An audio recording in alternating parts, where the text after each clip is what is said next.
good afternoon and good evening to you all, guys. Welcome to the last edition of the week of the Full 100. It is Friday the 26th of February today, and by Monday we'll be in a brand new month. Guys, today's show is about introducing you guys to the UK's dumbest guy. This guy is a guy called Michael Chaves, and we're going to discuss the topic of vaccine passports and microchipping. So guys, without further ado, let's get down to today's show. I came across this video of this fool who his family quite rightly call him a conspiracy theorist. I guess they called him many other names.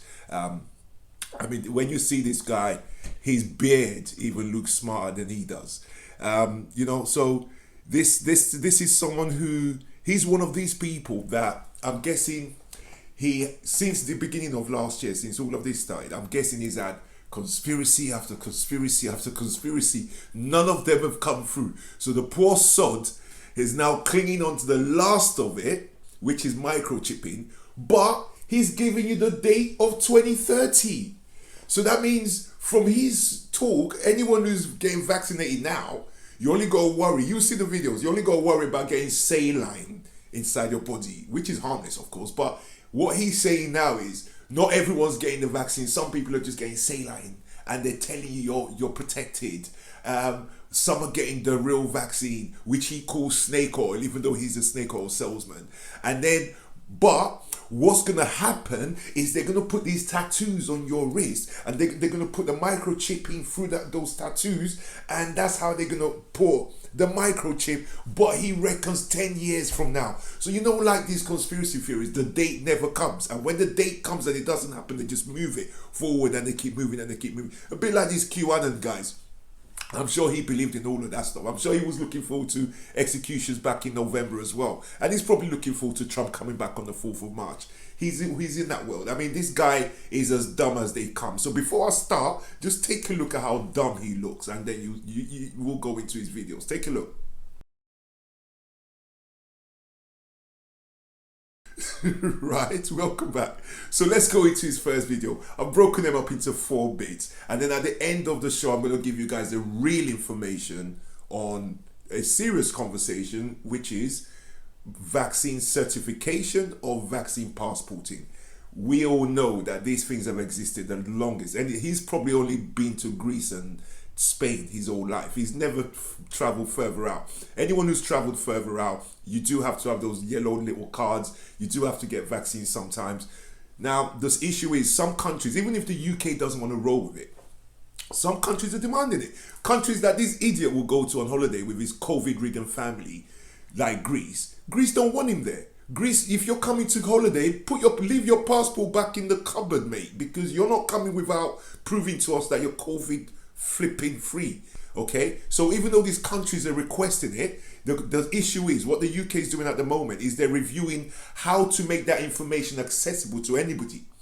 Right, so put it on a platform to where if you're traveling to a certain country and the country wants you to prove, then there is a government or website somewhere, a platform where you can go put in your name, your date of birth or your vaccine number, whatever it is, and you can print your certificate and then you can travel. So that's what the UK is looking at the moment, and you can't blame them, because guess what? If Greece wants it and they don't do that over here, then those who actually took their vaccines have no way of proving to the Greeks, so it will be a long ass process to get that. So that's where we are at the moment. But let's come back to the dumbest man in the UK. Let me start with his first video. Take a look at this.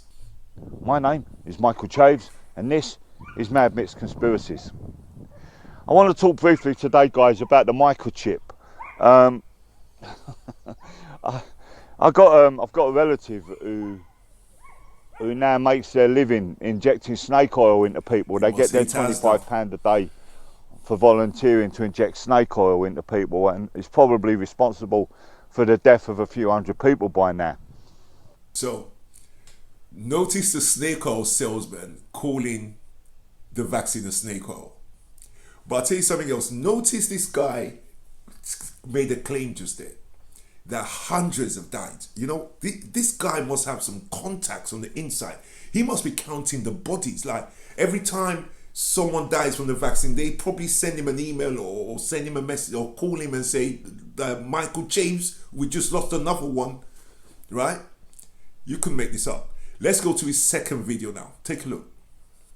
But this relative put on their Facebook profile, and it was aimed at me, but it said, so conspiracy theorists, I inject 6 people out of 1 vial. There's 6 doses in 1 vial. So which patient gets the microchip? And I was thinking, you are fucking dumb as a box of frogs, right? The microchip is not in the snake oil. The snake oil is an mRNA. So those that aren't getting saline solution are getting the mRNA solution. There's no helping some people, right? I mean, his relatives was right. This guy's talking about they're giving some saline solutions. Again, he has to have he has to be one of the most influential people to get this kind of information.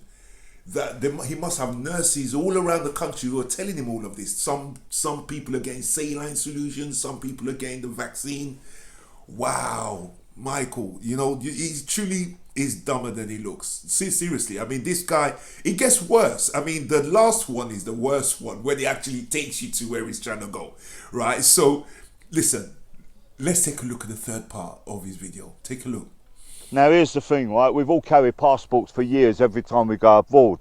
But when I come back from my holiday, I put the passport back in the drawer and it stays in the drawer until next year's holiday. It's not going to work like that with this COVID ID, with this snake oil passport. You're going to need to carry it with you 24/7 and produce it every time you go into Asda's. And then there's going to come a time, as you know, where people are going to start selling counterfeit ones, etc. And the government are going to come up with the idea, well, you know, they're able to counterfeit it. The app on the phone is not working. The card is not working. The passport is not working. And we know that our government, the UK government, have invested money. It's on their websites. You can see where they've invested their money. Guys, in digital tattoo Michael on your Chaves. wrist. You get a digital tattoo on your wrist. You really are. And they're talking about being able to deposit the snake oil through the microchips. Seriously? The micro needles that What give website you the did you go digital to? tattoo. The alternative You can't government see it website. under the naked eye. You can't see it. You have to Alternative shine the government light on website it you must to see went it. to. Because I want to air the vaccine minister himself at the end of this show, right? But I'm just wondering, do your friends actually contact you on what is it, Wednesday and Saturday for the lottery? Do they contact you on a Wednesday and Saturday? Because someone like you that's got the foresight, I'm actually surprised this guy did not predict everything we're going through word by word 5 years ago. I mean, the sad thing is that right at the end, he actually sounds like a child. He sounds like, you know, like the the Milky Bar advert, or the one where what's the one where they use adults but they're using children to do the voices. He sounds like that. They're gonna put tattoos and then they're gonna drip it in through that, like, you know, like what stories that children make up on the playground. That no one, they're just children and they just make up a story and then they run off and go play something else. That's how this guy comes across. It's unreal. It really is shocking. Right, we're gonna go to the last part of his video now. Yeah, his last one. So take a look at this and we'll come back and discuss. So when lunatics tell me there's no microchip in the snake oil, like, that is coming later, guys. That is coming later. Today it's everybody has to have the snake oil. We need to get everybody in the country to take the snake oil. And then it's we need to have proof of the snake oil. And then it's you can't do anything without proof of the snake oil. So the microchip, the tattoo, whatever they call it, is coming. And it will certainly be here in my lifetime. I certainly plan to live another 10 years. But by 2030, those of us that are left alive will all be chipped. Yep. Yep. Guys. One way or another, See, the however issue the with chip these works, guys you is know, whether they it's they the predict something, directly into it our doesn't come bloodstream and the true, scanners can and then pick they us up just keep as we walk past the evolving scanner. their prediction. Because I know at the beginning of this, we all know what they said. They said when we start getting injected, we will start getting microchips put inside us. So now we're getting injected and no one's no one's shown any microchips.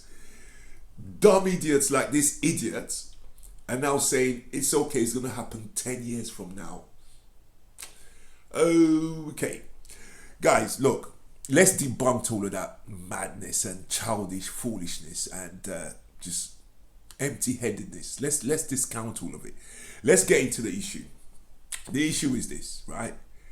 We all know, yeah, that there will be, and every country, like right now, the UK reserves its right to have you pay £1,700 and go to a hotel and quarantine.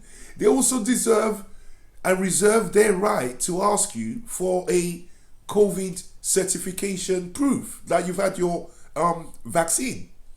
Other countries might think, no, we are a huge holiday destination. We do cheap holidays, so that means a lot of cheap, poorer people will come to our destinations. This is not the Azores. This is not the Maldives. This is Greece, where holidays can be as cheap as £200. So we want to make sure that as much as we would like to have you all come and prove that you're good to come to our country. When you're running a country like that, and the market, there is such a thing as the market.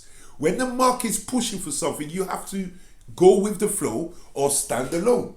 If the UK stood alone, then that means those people who went out their way to get the vaccine to protect themselves will suffer the fate that they don't deserve to suffer. So what is the UK to do? The UK and many countries are looking at this right now.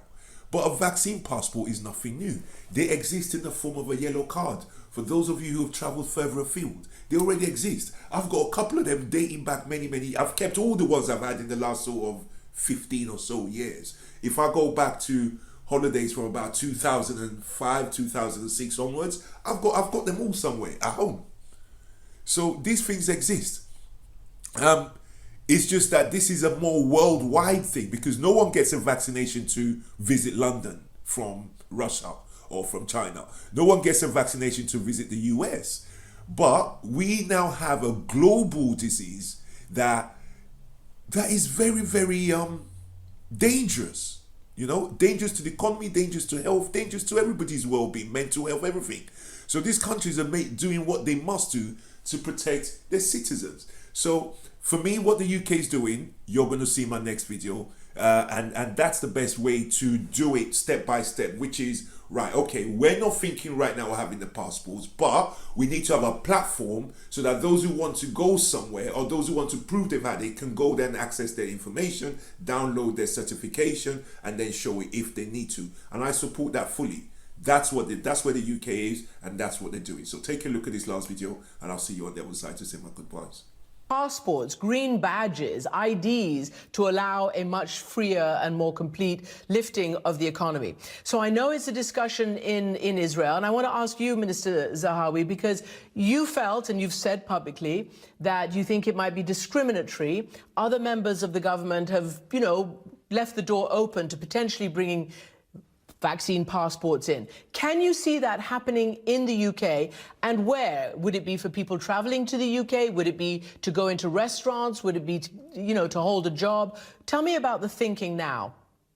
So internationally, we already see a move from a number of countries. Greece has been very public on this, that they are looking at a vaccine certificate or a passport, as you refer to it. And so we are looking to make sure, and our Transport Secretary, Grant Shapps, wants to take a leadership position in this internationally so that we create a system that works for the whole world in the way you have yellow fever passport if you have to travel to certain parts of the world. So that is something that we're looking to lean into and engage heavily on. Domestically, I think certification both for testing because we see testing and rapid testing as very much part and parcel of reopening the economy, certainly for large gatherings and those sort of events. Testing and rapid testing will apply, and you want a certification process that makes it easy, as well as, of course, people being able to get their own very easy to access vaccination certificate. But internationally, we certainly see many countries moving in that direction, and we want to make sure that British people are able to access their own vaccination data if they need to be able to demonstrate it if they're traveling to Greece or anywhere else in the world. Welcome back, guys. Well, I hope that clip has been informative. It's on the website. Anyone can access that. My job is to just bring you what's happening, not to bring you some childish, foolish stuff. And then one last advice to Michael Chaves and his followers and his subscribers on his channel is stay in Little Britain. Don't go nowhere. Stay in Little England. If you leave the country, they might just microchip you. So stay where you are. Guys, look, it's Friday. Enjoy your weekends. Hope it's been informative. Don't watch this without subscribing. We need your subscriptions. We're so close to where we need to get to. I'm 5 away from 300 subscribers. And we only just started the other day. So keep up the support. Thank you very much. Give me 5 subscribers. See you soon.